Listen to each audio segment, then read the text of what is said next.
ਸਾਹਿਬ ਜਿਹੜਾ ਪ੍ਰਾਈਜ਼ ਦਾ ਰੌਲਾ ਨਾ ਕਿ ਪ੍ਰਾਈਜ਼ ਦੱਸਨੇ ਆ ਜਾਂ ਨਹੀਂ ਦੱਸਦੇ ਜਾਂ ਨਾਲ ਦੱਸ ਦਿਆ ਕਰੋ। ਨਾਦਰ ਭਾਈ ਜਿੰਨੀ ਕੁ ਵੀਡੀਓ 'ਚ ਪ੍ਰਾਈਜ਼ ਦੱਸੀ ਹੈ ਸ਼ਾਇਦ ਹੀ ਕਿਸੇ ਸੋਸ਼ਲ ਮੀਡੀਆ ਦੇ ਬੰਦੇ ਦੱਸੀ ਹੋਏਗੀ,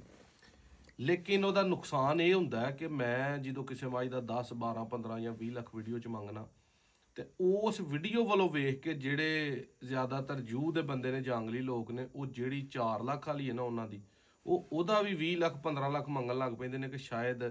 ਕਿਉਂਕਿ ਹਰ ਬੰਦੇ ਦੀ ਆਪਣੀ ਚੀਜ਼ ਘਰ ਦੀ ਚੰਗੀ ਲੱਗਦੀ ਹੈ ਉਹਨੂੰ, ਘਰ ਦੀ ਜਿਹਦੀ ਆਪਣਾ ਦਾਲ ਹੈ ਉਹਨੂੰ ਵੀ ਉਹ ਮੁਰਗੀ ਲੱਗਦੀ ਹੈ। ਉਹ ਹਿਸਾਬ ਜੂਹ ਵਾਲਿਆਂ ਦਾ ਹੁੰਦਾ ਜਿਹਦੇ ਕੋਲ ਹੌਲੀ ਮੱਝ, ਉਹਨੇ ਇਹ ਨਹੀਂ ਵੇਖਣਾ ਕਿ ਯਾਰ ਮੇਰੀ ਮੱਝ ਹੋ ਰਹੇ ਉਹਨੇ ਹੈ ਨਾ ਵੀਡੀਓ ਤੇ ਉਹ ਵੀ ਇੰਝ ਦੀ ਲੱਗੀ,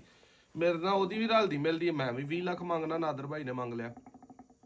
ਕੋਸ਼ਿਸ਼ ਇਹ ਹੁਣ ਕਰੀਦੀ ਹੈ ਕਿ ਵੀਡੀਓ ਤੇ ਉੱਤੇ ਜਿਹੜੀ ਚੰਗੀ ਮੱਝ ਹੈ ਨਾ, ਜਿਹਦਾ ਆਪ 10 12 15 ਲੱਖ ਭਰਿਆ, ਉਹਦੀ ਵੀਡੀਓ ਤੇ ਕਦੇ ਵੀ ਰੇਟ ਨਾ ਦੱਸੀਏ, ਕਿਉਂਕਿ ਜਿੰਨੇ ਖਰੀਦਣੀ ਹੈ ਵੀਡੀਓ ਤੇ ਉਹਨੇ ਏਡੀ ਮਹਿੰਗੀ ਖਰੀਦ ਨਹੀਂ ਲੈਣੀ। ਆ ਕੇ ਜਦੋਂ ਬੰਦਾ ਮੌਕੇ ਤੇ ਵੇਖੇਗਾ, ਉਹਨੂੰ ਚੋਏਗਾ 2 ਟਾਈਮ ਤਸੱਲੀ ਨਾਲ, ਸਾਰੇ ਆਰ ਵੇਖੇਗਾ, ਪੂਰੇ ਤਸੱਲੀ ਕਰੇਗਾ, ਫੇਰ ਹੀ ਕਿਸੇ ਖਰੀਦਣੀ ਹੈ। ਦੌਰ ਐਸਾ ਜਾਣ ਡਿਆ ਕੋਈ ਵੀ ਬੰਦਾ ਕਿਤੇ ਵੀ 1 ਰੁਪਈਆ ਤੇ ਬੜੀ ਦੂਰ ਦੀ ਗੱਲ, 1 ਪੈਸਾ ਵੀ ਵੱਧ ਖਰਚਣ ਲਈ ਤਿਆਰ ਨਹੀਂ ਹੁੰਦਾ। ਕਿਸੇ ਦਾ ਸ਼ੌਕ ਪੂਰਾ ਹੋਏ, ਕਿਸੇ ਨੂੰ ਚੀਜ਼ ਪਸੰਦ ਆਏ, ਫਿਰ ਕੋਈ ਉਹਦੇ ਪੈਸੇ ਭਰਦਾ। ਆਮ ਜਿਹੜੀਆਂ ਐਵਰੇਜ ਮੱਝਾਂ ਨੇ 5 6 7 ਲੱਖ ਵਾਲੀਆਂ 8 ਲੱਖ ਵਾਲੀਆਂ, ਉਹਨਾਂ ਦਾ ਜ਼ਰੂਰ ਰੇਟ ਵੀਡੀਓ 'ਚ ਮੈਂਸ਼ਨ ਕਰੀਦਾ, ਕਿਸੇ 'ਚ ਨਹੀਂ ਵੀ ਦੱਸੀਦਾ। ਜਦੋਂ ਜੂਹ 'ਚੋਂ ਖਰੀਦੀਆਂ ਹੋਣ ਮੱਝਾਂ ਗੱਬਣਾ ਜਾਂ ਤਾਜ਼ੀਆਂ ਸੂਈਆਂ, ਉਹਨਾਂ ਦਾ ਮਤਲਬ ਕਿਤੋਂ ਖਰੀਦੀ ਹੈ, ਕੋਈ 6 ਲੱਖ ਦੀ, ਕੋਈ 7 ਲੱਖ ਦੀ, ਕੋਈ 8 ਲੱਖ ਦੀ, ਰੇਟ ਉਦੋਂ ਬੰਦਾ ਦਲੇਰੀ ਨਾਲ ਦੱਸਦਾ ਜਦੋਂ ਉਹਦਾ ਦੁੱਧ ਵੇਖਿਆ ਹੋਏ, ਉਹਨੂੰ ਤਸੱਲੀ ਨਾਲ ਚੋਇਆ ਹੋਏ। ਜੂਹ 'ਚ ਤੇ ਅਕਸਰ ਗੱਬਣਾ ਮਿਲਦੀਆਂ, ਉਹਨਾਂ ਨੂੰ ਪਾਸ ਕਰਕੇ ਆਪਣੇ ਕੋਲ ਘਰ ਲੈ ਆਈਦਾ, ਲਿਆ ਕੇ ਉਹਨਾਂ ਨੂੰ ਜਦੋਂ 10 15 ਦਿਨ ਜਾਂ ਹਫਤਾ ਸੰਭਾਲੀਦਾ, ਦੇਖਭਾਲ ਕਰੀਦੀ ਹੈ,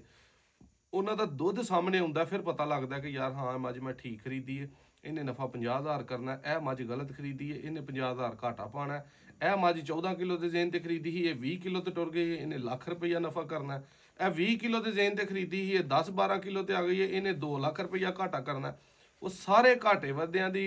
ਜਮਾ ਤਫਰੀਕ ਜਦੋਂ ਤੱਕ ਕਰੀਦੀ ਹੈ ਨਾ, ਉਦੋਂ ਤੱਕ ਅੱਲਾ ਦੇ ਫਜ਼ਲ ਨਾਲ ਮਾਲ ਸੇਲ ਹੋ ਜਾਂਦਾ। ਲੇਕਿਨ ਫਿਰ ਵੀ ਗੁੱਜਰ ਸਾਹਿਬ ਕੋਸ਼ਿਸ਼ ਕਰਾਂਗੇ ਕਿ ਹਰ ਵੀਡੀਓ 'ਚ ਜਿਹੜਾ ਮੱਝਾਂ ਦਾ ਰੇਟ ਦੱਸੀਏ, ਲੇਕਿਨ ਜਿਹੜੀਆਂ ਸ਼ੌਕ ਵਾਲੀਆਂ ਨੇ ਉਹ ਸ਼ੌਕ ਨਾਲ ਲਈਆਂ ਜਾਂਦੀਆਂ ਤੇ ਸ਼ੌਕ ਨਾਲ ਦਿੱਤੀਆਂ ਜਾਂਦੀਆਂ। ਵੀਡੀਓ ਅੱਛੀ ਲੱਗੇ ਸ਼ੇਅਰ ਕਰਿਓ।